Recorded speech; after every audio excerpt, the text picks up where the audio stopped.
Toads by Philip Larkin. Why should I let the toad work, squat on my life? Can't I use my wit as a pitchfork and drive the brute off? 6 days of the week it soils with its sickening poison, just for paying a few bills. That's out of proportion. Lots of folk live on their wits. Lecturers, lispers, losels, loblollymen, louts. They don't end as paupers. Lots of folk live up lanes, with fires in a bucket. Eat windfalls and tin sardines. They seem to like it. Their nippers have got bare feet. Their unspeakable wives are skinny as whippets, and yet no one actually starves. Ah, were I courageous enough to shout, "Stuff your pension," but I know all too well that's the stuff dreams are made on. For something sufficiently toad-like squats in me too. Its hunkers are heavy as hard luck and cold as snow, and will never allow me to blarney my way of getting the fame and the girl and the money, all at one sitting. I don't say one body's the other, one's spiritual truth, but I do say it's hard to lose either when you have both. Philip Larkin's poem Toads is a poem about work in the modern world and the use of contrasting meter and rhyme, diction, as well as the speaker's point of view and their tone reveals the mundane but never-ending responsibility of work. Larkin was often fond of saying that writers only needed 2 hours in the day to write, and thought that work created an imbalance in one's life. Through his use of irregular meter and rhyme, he portrayed this thought process. Larkin uses slant rhymes throughout the poem. Slant rhymes are rhymes that have a similar consonant sound, but are not true perfect rhymes. He starts the poem off with a slant rhyme, using the words work and pitchfork. Other examples include bucket and it, as well as blarney and money.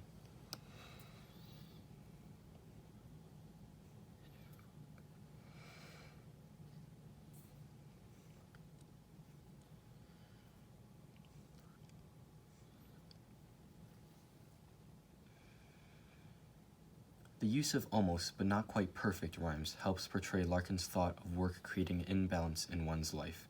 There is, however, one perfect rhyme in the poem. The words enough and stuff in the 6th stanza rhyme perfectly, and they are in the stanza about dreams.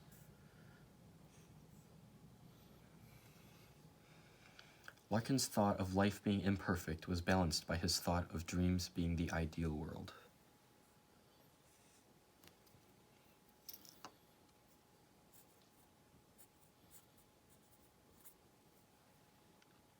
Throughout the poem, Larkin uses different meters and doesn't stick to a consistent pattern. The lines alternate between uneven diameter and trimeter, creating inconsistencies just like in life. The first stanza is a perfect example. Why should I let the toad work, squat on my life? Can't I use my wit as a pitchfork and drive the brute off? As you can see, in the first stanza, the lines will alternate between the trimeter and diameter, which creates an inconsistency. But in the 6th stanza, which is again about dreams, Larkin wrote it using a perfect diameter meter. Ah, were I courageous enough to shout, "Stuff your pension," but I know all too well that's the stuff that dreams are made on. As you can see, it's written perfectly in diameter, which creates the tone or the feeling of it being a perfect stanza, which reminds the reader of Larkin's thought of dreams being the perfect counterpart to the inconsistencies of life.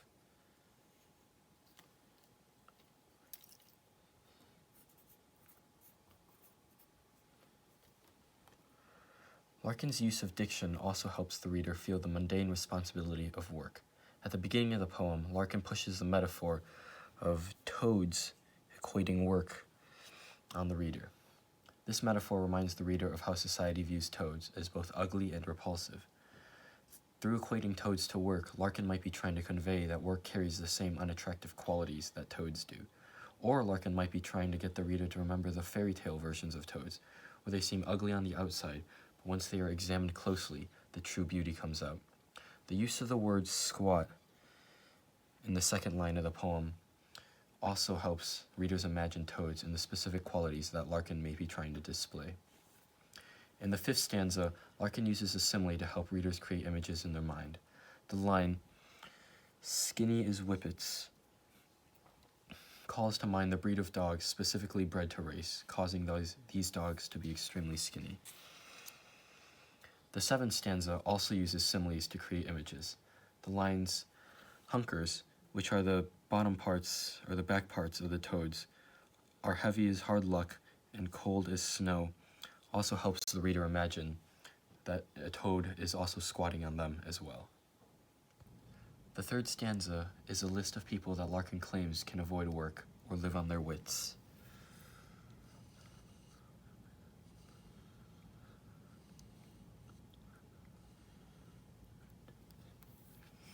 The same sounding beginnings of the words in the list is alliteration.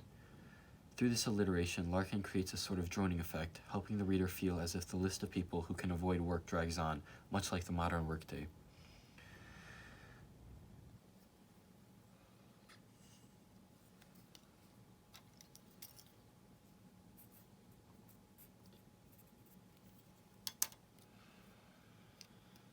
The tone that Larkin uses throughout the poem is pretty resigned.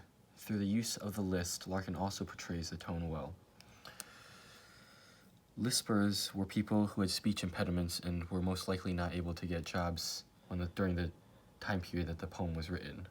Losels were worthless people, loblolly was another word for foolish, and louts were offensive people. Through the use of the list being people who could avoid work, Larkin himself cannot avoid it, that he admits, and he establishes a tone of resignation, that he is stuck with the responsibility of work. The first 2 lines in the 7th stanza and the whole of the 8th stanza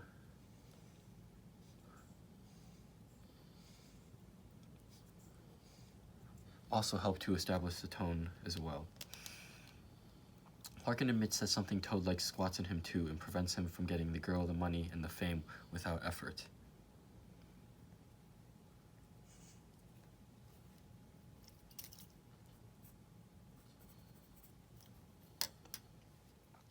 The use of first-person pronouns in the poem establishes that the poem is from the view of the author.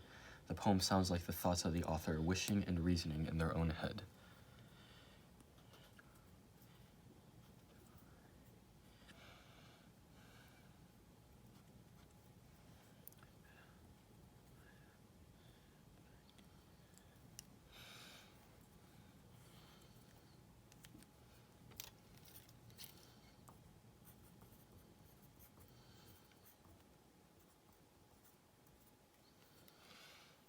Through the use of contrasting meter, diameter, and trimeter, the slant rhymes, the word choice, the tone, and the point of view, Larkin thoroughly explains the boring but lasting responsibility of work.